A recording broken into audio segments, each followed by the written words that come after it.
og muliggjorde en donation på 50.000 kroner til de efterladte brandfolk i USA. Og det blev også bemærket i USA, og stationen her havde blandt andre besøg af New Yorks borgmester Rudy Giuliani. Det var ham, som for 10 år siden var folkehelt i USA. Siden viste sig, at han var gift lidt for mange gange til også at kunne blive præsidentkandidat i USA. Jeg håber, at alle får en god og fornøjelig dag. Der er masser af boder, man kan prøve her. Der er også lotteri og salg af diverse ting. Overskuddet går til Børnecancerfonden. Og til sidst vil jeg gerne sige tak for alle, som er mødt op. Håber, I får en fornøjelig dag. Både brandfolk og ambulancefolk herfra, vores gæster udefra og gæster og borgere, som er mødt op. Håber, alle får en fornøjelig tid, en spændende tid og nogle lærerige oplevelser. Ha' en god dag. Kasper, der sidder inde i bilen, ham kalder vi også Kasper Kubik. Han er ved at køre for hurtigt i sin bil. Han er kørt for hurtigt rundt i svinget og skrevet ud, og nu sidder han i bilen og er kommet til skade. Hvad skal vi gøre, hvis der er nogen, der er kommet til skade? Er der nogen, der ved det? Hvad siger du? Ja, vi kunne tage ham ud, men nu sidder han lidt fast derinde. Hvem kunne man ringe efter? Nu har et bud. Hvad siger du? Ja, kan du sige det lidt højere? 112. Det er rigtigt, man skal trykke 112, så kommer brandvæsenet. Og så skal man sige, at der er sket et færdselsuheld, og der sidder inde i bilen. Lad os prøve at se, at vi kan få brandvæsenet afsted.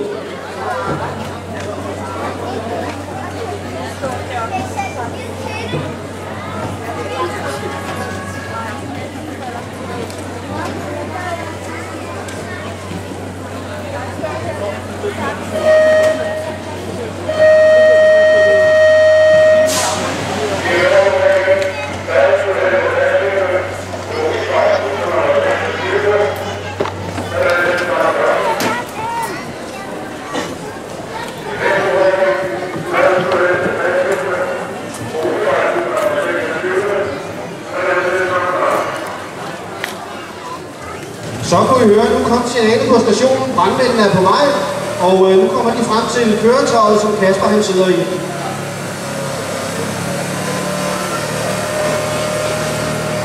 Man har nogle helt bestemte procedurer, som man arbejder efter, når man skal i gang med at frigøre en patient. Og det første man gør, det er at sikre skadestedet. Og det betyder, at vi selvfølgelig spærrer af, så ikke der kommer nogen hen og rammer os, mens vi står der. Og så stabiliserer man bilen. Man sætter nogle klodser ned under, så vi er sikre på, at bilen den står stille. Den ikke begynder at trille eller stå og råbe, mens vi arbejder med den. Så man sætter sådan nogle klodser ned under, så når man sætter luften ud af dækkene, så man er sikker på, at bilen står helt stille. Så er der en brandmand, der går ind i køretøjet, hvis vi kan gå ind i det, og sætter sig bagved til skadekommet og holder hans hoved. Det er sådan, at hvis man kører galt i en bil, så med en vis hastighed, så er det en kæmpe påvirkning, man får af kroppen. Det svarer faktisk til at falde ned på ret stor højde, den energipåvirkning, man får af kroppen.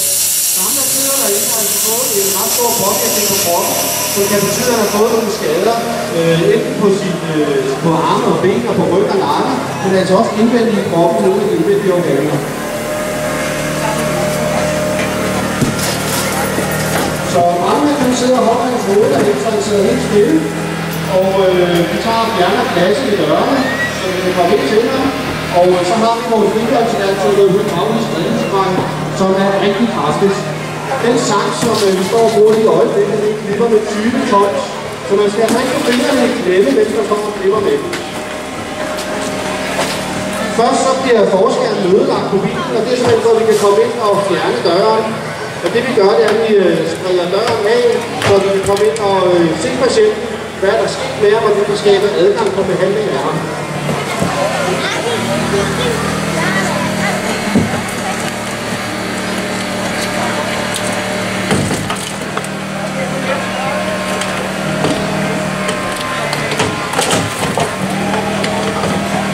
Så er ambulancebetjenten også kommet, og ambulancefolkene de gør klar med deres udstyr.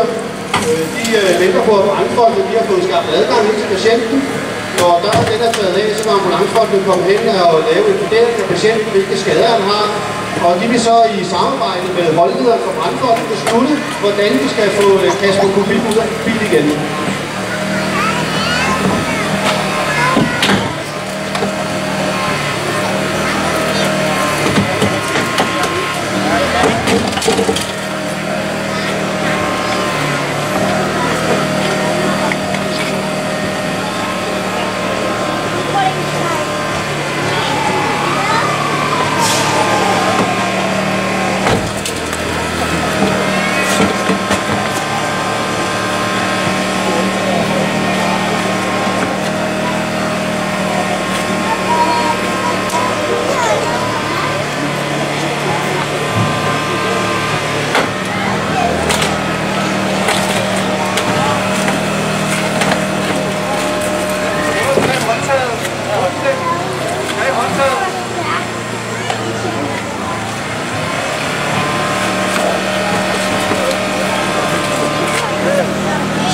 taget døren af. Det er ikke sådan, vi skal tage døren af på bilen derhjemme. Men nu vil vi tage døren af. Og som vi kan se, så kan vi komme ind og se til Kasper nu. Og brandfolk, de gør klar til nu, at taget bliver taget af bilen. Nu går vi ind og sætter et andet stykke værktøj på rattet. Det er sådan, så bilen er monteret med et airbag. Og den skal helst ikke gå af, mens vi står derinde og arbejder. Så derfor så sætter vi en sikkerhedsanordning rundt om rattet, sådan at hvis airbagen går af, mens vi står der, så er der ikke nogen, der uforvarende bliver ramt af airbagen. Og det er simpelthen af sikkerhedsmæssige årsager for vores mandskab og for den patient, der sidder inde i bilen. Brandmanden, der sidder inde i bilen sammen med patienten, han har også den vigtige opgave hele tiden at fortælle patienten, hvad der foregår. Han har fået et stykke plastik hen over hovedet, så han ikke har fået plaskår på sig. Så han ved jo ikke ret meget, hvad der foregår. Han kan høre en masse lyde, som lyder under i hans bil. Og han kan måske helst heller ikke vide, hvad det er, der sker med hans bil i øjeblikket. Men brandmanden derinde, han sidder og fortæller ham lidt om, hvad der sker, og forudsiger ham derinde. Ambulancemanden går ud og laver en vurdering af, hvilke skader Kasper har fået, og der bliver nu lagt en halskrav på ham, sådan at nakken er stabiliseret på ham. Vi gør det, at vi klipper alle stolperne i bilen, altså dem, der holder taget, og så ødelægger vi vinduerne, og så er vi lige om lidt klar til at løfte taget af bilen.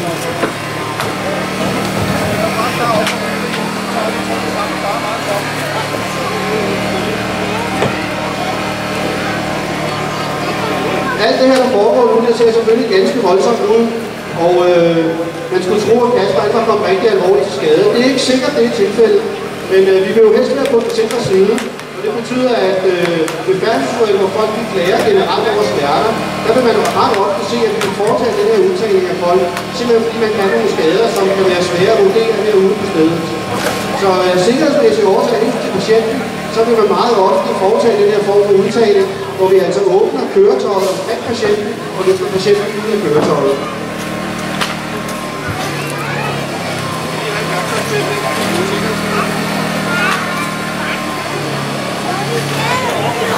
Indsatsen foregår selvfølgelig i et tæt samarbejde mellem ambulancefolkene, som har ansvar for patienten, og de brandfolk, som i øjeblikket arbejder derinde.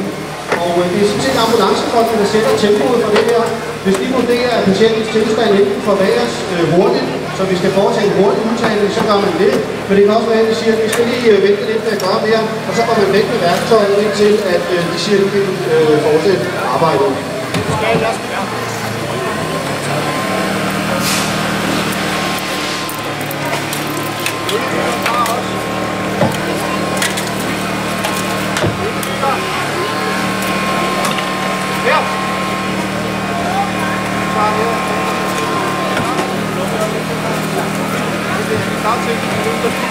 Det værktøj, vi arbejder med herinde, den saks, der bliver klippet med, det er et ganske kraftigt værktøj. En personbil som det her, det er faktisk lidt som at klippe i smør med det værktøj her. Det er også lavet til, at vi kan arbejde i langt kraftigere ting. Det kunne være en lastbil, det kunne være en togvogn, eller det kunne være en flyform.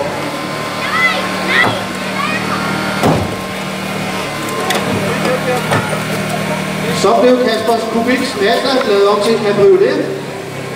Taget det er blevet taget af, og nu er der jo langt bedre mulighed for at komme ned og behandle Kasper.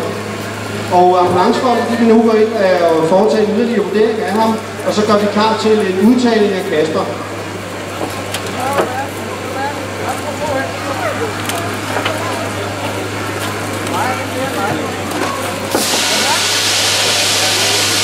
Der hvor taget er blevet klippet af, de her ender af stolperne, de er meget skarpe, når vi har klippet i dem.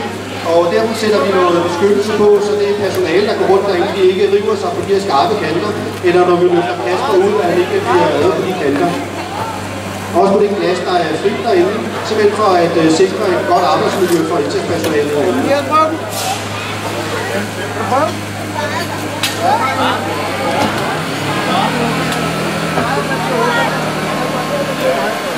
Så vi kan se, så har Kasper en hjelm på, det havde han sat sig i. Det vil man normalt også gå på under den her indsats, for vi er sikre på, at der ikke sker mere med patienten, efter vi er kommet.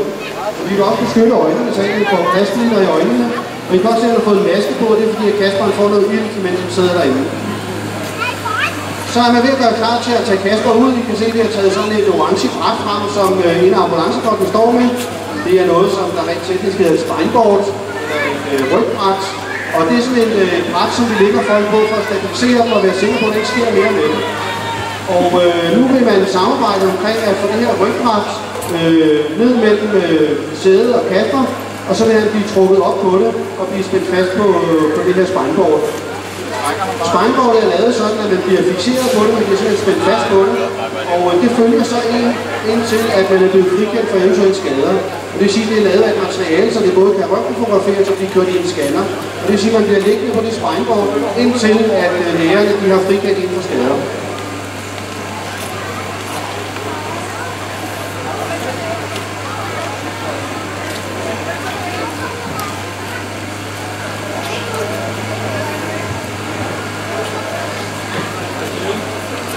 Nu bliver det her bræt sat ned mellem sædet og Kaspers ryg, og så bliver sædet fjernet, så man kan sidde og læne sig op af det her rygbræt. Og så kan man langsomt lægge brættet ned, og så kan man trække Kasper op på det. Og det foregår i et tæt samarbejde. Der skal rigtig mange sætte hænder til det her. Og som I ved, så er en person, der vejer rigtig meget, så der er mange tunge løft i det her. Og det er løftesituation, der er ikke optimalt herinde, men man står i sådan en lige på byrden. Så det er ikke alle måde, at der ikke er noget, der er det her. Så jeg kan overtage hovedet, når vi kommer herop. Hjælp til over. Tak.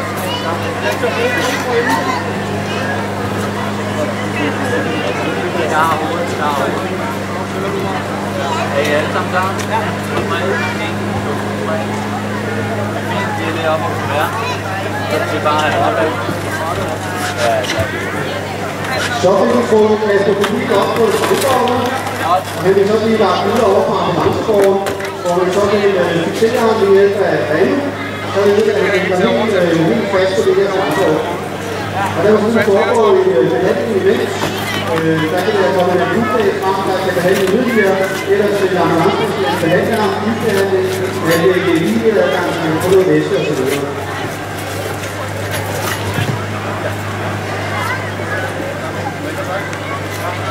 Godt, men som I kan se, så fik vi åbnet bilen, hvis vi kan få bilen ud. Så skal vi tage de vores mange ambulancer og sådan hånden efter hården til.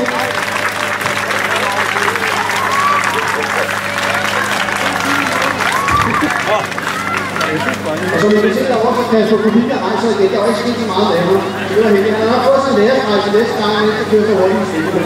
Tak for det. Så skal vi lige vente lidt, fordi der skal lige nogle briller og nogle hjelme ud, før vi kan... Hej! Hej!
og foretage en redning af den unge dame, der står deroppe og påkalder sig opmærksomhed.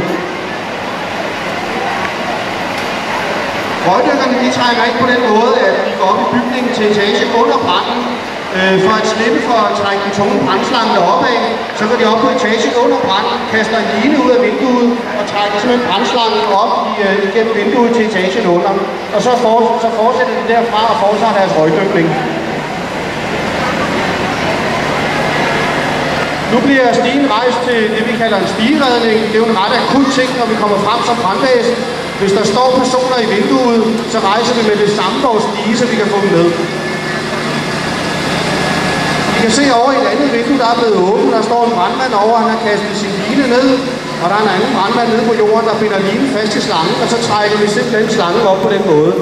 Det er igen for at spare lidt tid, det tager rigtig lang tid, så vi bruger mange kræfter på at bære en slange op ad trapperne, så vi laver en udvendig ophaling af slangen i stedet for. Og det foregår selvfølgelig samtidig.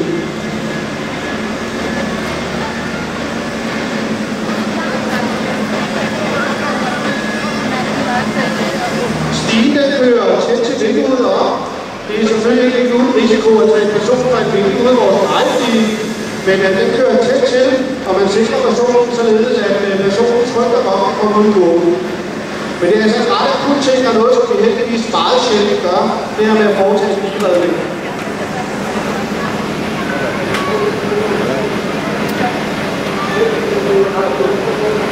Nu kan vi se, at røgdykkernes slange, den er ved at blive trukket op af facaden.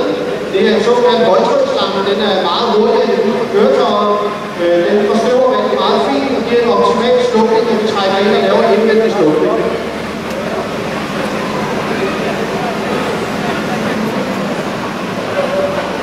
Nu tror jeg, at vi fik den unge dame, der lyser op, og nu er hun rejselig.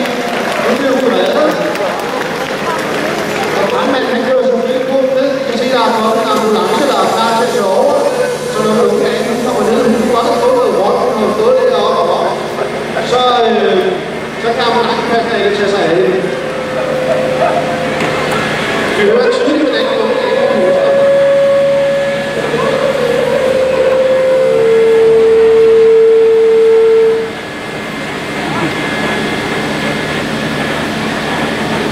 Røgdykkerne, de arbejder jo nu indvendigt deroppe. De er trængt op ad trappen og kommer op på etagen. Og vi har fundet ud af, at nogle damer har arbejdet på egen hånd i sit køkken. Det er selvfølgelig gået galt, så nu er vi ved at afslukke fruens køkken deroppe.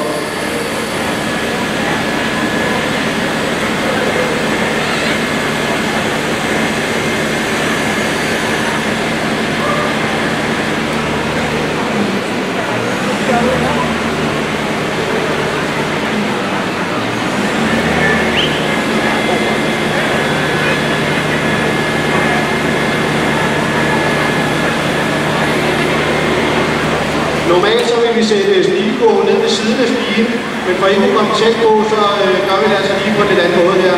Det er hurtigt normalt, at vi sætter det på siden af køretøjet, men nu gør vi det andet. Vi har sådan en speciel knækket på vores stige, så vi kan komme tæt på bygningen. Også hvis vi skal op på en tagflade, et skråt tag, så kan vi køre tæt på ved stigen, og så er det kurven indtil taget. Nu er det unge dame nede.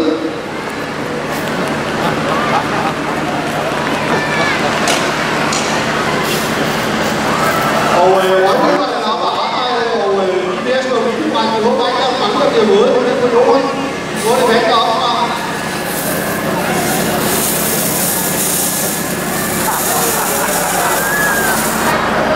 Det var et eksempel.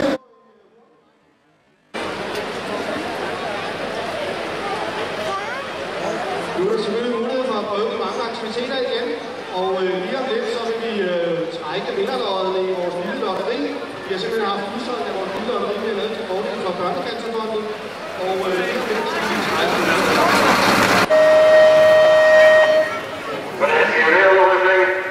Så er du halvdagskiste på udsolgt ud nummer 26, der er nedsættet ambulance.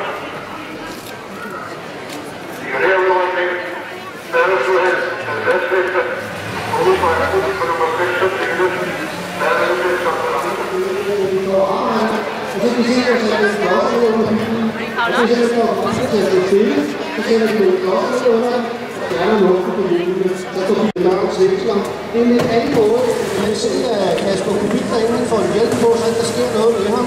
Vi arbejder med noget kraftigt værktøj, der er glasskår og så videre, så vi sikrer patienten ved at give ham en hjælp på, at trække et stykke plastik hen over ham.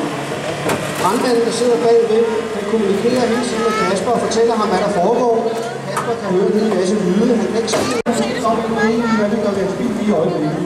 Men han fortæller lidt om, hvad der foregår, og vi skal blive lidt for ham.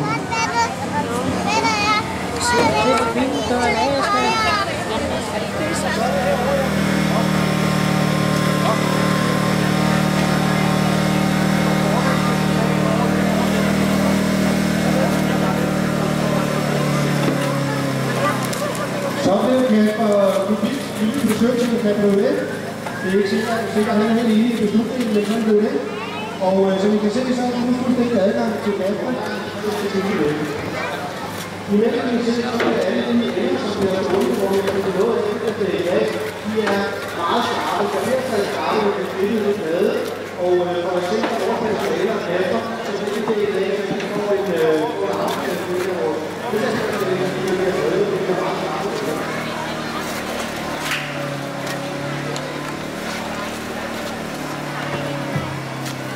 Det, man arbejder på nu, er at derfor så er der mange omkring det her, så belastningen er lidt i mange ambulancerne, det bliver nedsat, og så er løbet foregår så skånsomt fra Kasper som muligt. Spejlborgerne, det bliver Kasper senere fikseret på. Det kommer han til at ligge på, indtil han kan frigøre bagtøjens skader. Og det betyder også, at spejlborgerne er lavet et materiale, så det både kan få i højden, apparatet kan også skades. Det vil sige, at Kasper kommer til at ligge på, det kan han frigøre for at lave det skader. Nu er spejlvognen placeret imellem Kaspers ryg, eller bag Kaspers ryg. Og det gør klar til, at vi langsomt får lagt den ned med Kasper på, og så trukket ham op på.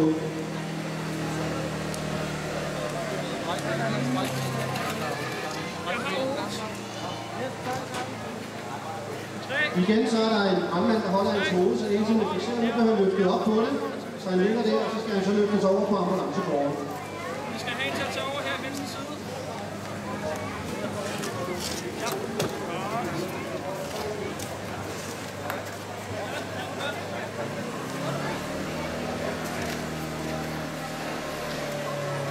Sådan der. Nu fik vi Kasper Kubik ud af hans nye kategori.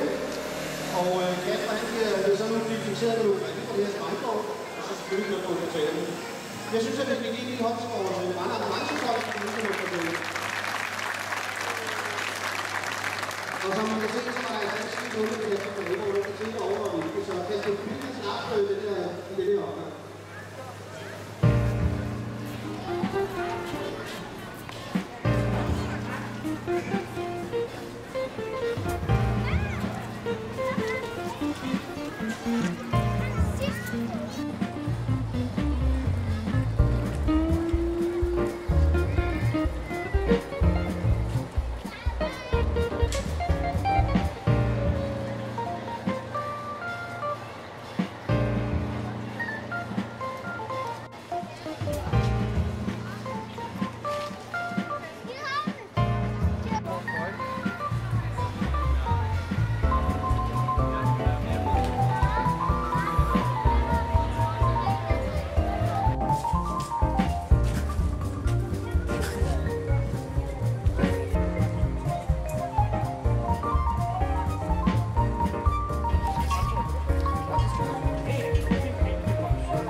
Patienterne kommer til ellers, så er den støtte.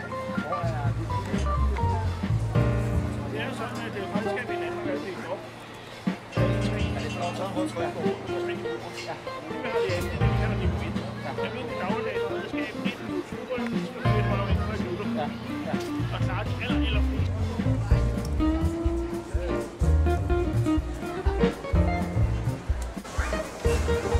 Godt, Chip. Hvordan synes du dagen, den er gået?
the same.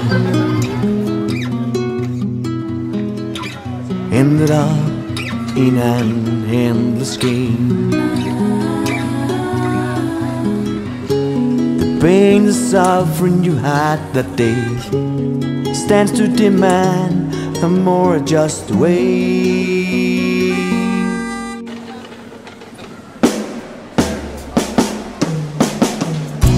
Farewell to you that disappear. You shed your loved ones burning tears. We'll always keep that day for you, forever on our minds, we promise you.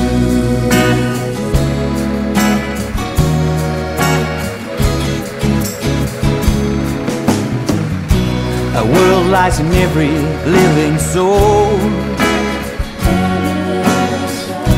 from day of birth to final toll. Those plans, that life, that play, those thoughts, the things to say. You lived your life until that day. Perhaps it seems a waste of time. Perhaps it seems a waste of living.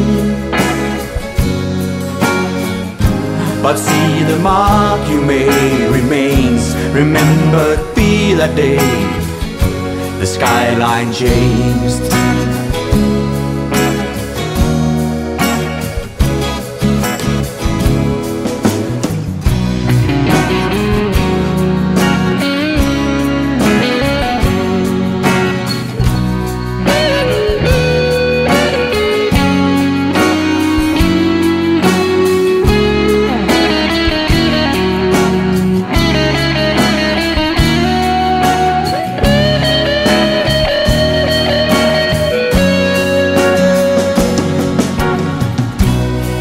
To you that disappeared, you shed your loved ones burning tears. We'll always keep that day for you, forever on our minds, we promise you.